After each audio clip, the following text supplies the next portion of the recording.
Yo, salut tout le monde, c'est Fanny le 4 à l'appareil, j'espère que vous allez bien. Aujourd'hui, on va se retrouver pour une nouvelle petite vidéo, ça va être un compte rendu manga, encore une fois, et oui, un compte rendu, donc achat manga. Et donc en fait, aujourd'hui, ça va être tout simplement un compte rendu achat manga, mais différent d'habitude, parce que c'est en fait c'est un compte rendu de la foire du livre. Donc c'est-à-dire que j'ai été à la foire du livre 2019 à Bruxelles, et j'ai donc acheté tout simplement une quinzaine de mangas, 15 mangas pour être précis. Il y en avait un peu plus parce que j'avais acheté les deux premiers tomes de One Piece également pour mon neveu, donc ça je les ai pas, je vais pas les compter ici. Et j'ai également acheté un tome de Sakura euh, Cleaner Arc, la suite de Sakura, quoi, tout simplement. Carte Captor Sakura, la suite, quoi, tout simplement, qui était pour ma copine, ça. Donc je ne l'ai pas ici non plus. Alors on va commencer par vous présenter d'abord ceci, ça faisait un petit temps en fait que je les voulais, ces mangas. Je me tâtais depuis un petit temps. Ça fait entre guillemets un peu pigeon de les avoir achetés, mais je les voulais, voilà. Tant de fans que de Dragon Ball Z, j'ai pris les mangas, les 5 premiers mangas, en tout cas, de l'édition film, c'est-à-dire c'est les films Dragon Ball Z, donc fait en version manga, en version en fait capture anime, comme il y a dans les comics anime de Dragon Ball Z et d'autres séries, hein, c'est surtout Dragon Ball Z qui fait ça. Ils ont fait également ça pour les films, et donc en fait c'est la capture anime des films, voilà tout simplement. Donc c'est en fait capture d'images, puis ils ont retravaillé un peu le dessin pour faire style manga avec des traits de vitesse ou encore donc des onomatopées, des dialogues qui ont été incrustés comme dans les BD, etc. pour donc créer un effet complètement manga. Et donc voilà, c'est en fait donc le manga, mais en fait sur chaque film. Donc voilà, ça me donne l'occasion entre guillemets d'avoir ces histoires en version manga papier sans devoir chaque fois regarder les films. C'est plutôt cool de les avoir. Après, est-ce que ça a une incidence comparé à l'œuvre principale Dragon Ball? Non, pas vraiment, même pas du tout, parce qu'en soi, les films, c'est de l'univers parallèle, c'est-à-dire que ça ne se passe pas dans l'histoire canon de Dragon Ball. Mais bon, c'est toujours cool de les avoir quand même dans la collection. Après, j'ai pris le premier tome de Arcanium qui me manquait. Donc maintenant, j'ai complété la collection. C'est une collection en 3 volumes aux éditions d'Arcana. Et donc, c'est un peu un délire d'alien tout qui débarque sur Terre. En tout cas, ça, il me tarte maintenant de le lire. Maintenant que j'ai enfin le premier volume qui me manquait, je vais pouvoir m'attaquer à Arcanium, une série en 3 tomes qui m'intéressait depuis un petit temps. Encore autre série que j'ai complétée et que j'ai fini aux éditions cette fois Kana, pas d'Arcana. En fait, d'Arcana, c'est un peu les shonen de Kana. Et puis Kana, c'est un peu les shonen classiques de Kana. Donc si c'est un shonen, c'est Last Pretender. Le troisième volume, c'est le seul qui me manquait sur les 5 tomes de Last Pretender. Et donc Last Pretender est maintenant une série que j'ai complétée. Last Pretender, c'est une série quand même relativement longue au final, parce qu'en fait, il y a 5 volumes. Mais c'est des volumes chaque fois assez copieux, c'est-à-dire qu'il faut à peu près 210 pages. Donc on a 1050 pages en 5 tomes. Je rappelle qu'un manga classique fait grosso modo 180 pages. Donc c'est quand même assez long comparé à certains mangas. C'est-à-dire que c'est des mangas de 210 pages. C'est quand même assez copieux. Après on m'en avait parlé, j'ai encore pris ça à la foire du livre. C'est l'édition avec un offert de Tokyo Ghoul. Donc un acheté, un offert. Donc j'ai commencé la série Tokyo Ghoul. Voilà, je ne l'ai pas encore déballé, donc je ne peux pas vous dire ce que ça vaut. Je connais entre guillemets ce que ça vaut par les dires des personnes, mais je vais enfin pouvoir me faire mon propre avis sur la série Tokyo Ghoul, qui est considérée quand même comme relativement trash, et Evolution 6, où j'en ai déjà parlé aux éditions Doki Doki, est considérée comme à peu près dans la même veine que Tokyo Ghoul. Doki Doki, enfin Evolution 6 était plutôt pas mauvais, c'était assez délirant, assez dark what the fuck. Donc il me tarte de lire Tokyo Ghoul. Si j'ai déjà apprécié Evolution 6, je devrais apprécier Tokyo Ghoul. Alors, après j'ai pris Ayanashi. Ayanashi, l'intégrale, c'est une série en 4 tomes, fait par un auteur qui s'appelle Yukihiro Kashimoto, je vais réussir à dire son nom. Yorihiro Kashimoto est en fait quelqu'un qui à la base faisait des jeux vidéo. Et donc ce manga Ayanashi est sa toute première œuvre.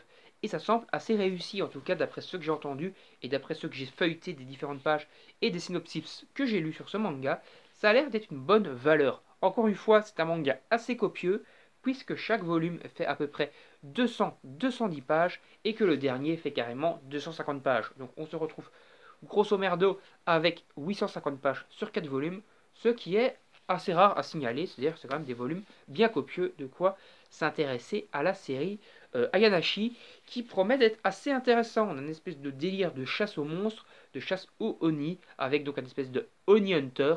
Ça a l'air plutôt cool, le dessin est plutôt correct pour quelqu'un qui à la base n'était pas du manga, du monde du manga, mais du monde du jeu vidéo. Il dessine plutôt très bien.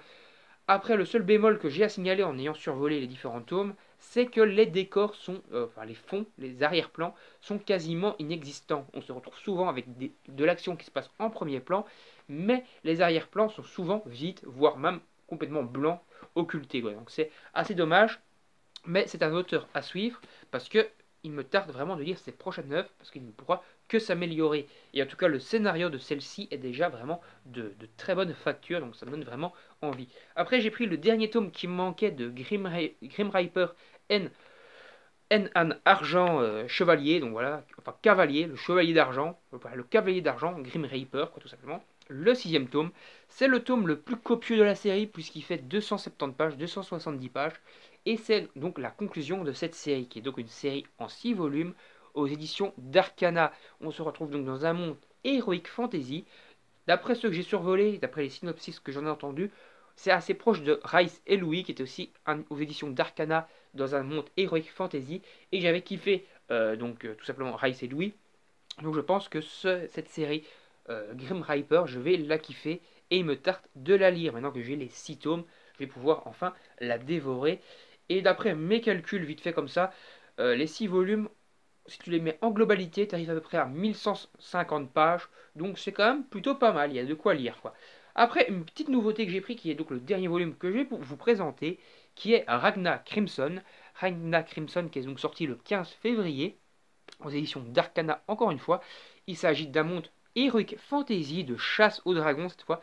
Dans Ayanashi, c'est de la chasse aux Oni, donc aux démons. Et dans Ragna Crimson, c'est de la chasse aux dragons. C'est un manga qui me fait l'œil depuis un petit temps, c'est-à-dire que ça fait déjà facilement un mois que je l'ai repéré ce manga. J'attendais sa sortie avec impatience pour pouvoir le dévorer. Au niveau du Japon, ils sont au tome 4 et au niveau des scans, ils sont à la fin du tome 5. J'ai un peu survolé les scans, j'ai un peu regardé ce que ça valait au niveau des critiques, des synopsis, etc. Et ça a vraiment l'air d'être une valeur assez sûre. Encore une fois, d'après ce que j'en ai vu, c'est des mangas relativement copieux. Celui-ci fait 260 pages quasiment. Donc il y a de quoi lire déjà avec le premier volume. Et il me tarte d'avoir la suite. Il faut savoir que les 4 volumes de la série sont prévus pour sortir cette année. Donc les 4 volumes disponibles au Japon vont tous sortir cette année. Le 4e volume, je crois, sort en octobre ou un truc comme ça. Et le 5e volume est bientôt disponible normalement au Japon. Et j'espère qu'on l'aura assez rapidement également par chez nous, histoire de pouvoir dévorer tout ça.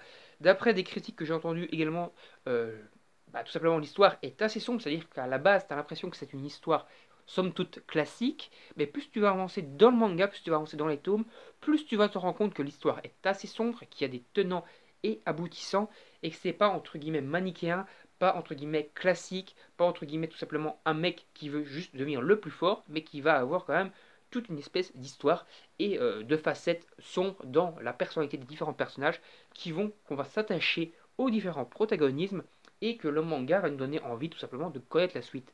Voilà, c'est en tout cas un manga qui va mettre du suspense, etc. quoi. Donc ça promet du lourd et il me tarde donc de le lire, de vous faire un avis après et je pense que ça va être une série à suivre de près. Donc voilà, on a terminé donc ces comptes rendus achat des 15 volumes. Donc j'ai acheté les 5 premiers tomes des éditions films de Dragon Ball Z. J'ai pris Tokyo Ghoul, donc 1 et 2, parce qu'il y avait tout simplement le deuxième offert. Je me tarde de découvrir enfin cette série. J'ai pris Last Pretender tome 3 pour enfin compléter donc, la série Last Pretender que j'ai maintenant en intégralité. J'ai pris Arcanium, encore une fois, ça m'a permis également de compléter la série que j'ai encore une fois en intégralité. J'ai acheté d'un coup l'intégralité de Ayanashi qui me tarte de lire et de vous faire une review pour vous donner mon avis global sur la série. J'ai pris Ragna Crimson, encore une fois également, qui me tarte de lire et que je pense sera une série vraiment à suivre de très près. Et après j'ai pris le dernier volume de Grim Reaper, de Grim Reaper tout simplement, qui va donc également me permettre de compléter cette série en 6 volumes et qui me tarte maintenant de dévorer et de pouvoir encore une fois vous présenter cette série qui promet encore une fois d'être très intéressante. Allez, on va s'arrêter là, j'espère que cette vidéo vous a plu. N'hésitez pas à donner votre avis dans les commentaires sur mes achats, également sur la vidéo en règle générale. Likez également et partagez la vidéo sur vos réseaux sociaux. Et si vous le voulez également, n'hésitez pas à vous abonner et à activer la petite cloche pour ne pas rater les prochaines vidéos. On va donc se retrouver pour des prochaines vidéos, que ce soit des reviews de manga, des comptes rendus de manga, d'achat, des comptes rendus de lecture, voire pourquoi pas des jeux vidéo, même si je fais plus trop de vidéos sur les jeux vidéo ces derniers temps, il faudra que je commence tout simplement à les reprendre. Il faudra également que je fasse encore des vidéos review sur des animes, parce que pour l'instant je suis un peu à la ramasse totale. Et également pour les séries live, il y a des séries live que j'ai vues il y a de cela quelques mois, que j'avais envie de continuer en review, Riverdale, etc. Et pour l'instant je suis un peu à la bourre et j'ai un peu paumé complètement où j'en étais. Donc il va falloir un peu que je rattrape tout ça pour qu'on reprenne un rythme de vidéo différent, quand on fasse un peu des vidéos plus variées et pas toujours entre guillemets du même sujet, compte rendu achat manga, mais qu'on varie un peu les vidéos. Allez, salut tout le monde, à la prochaine, bye bye.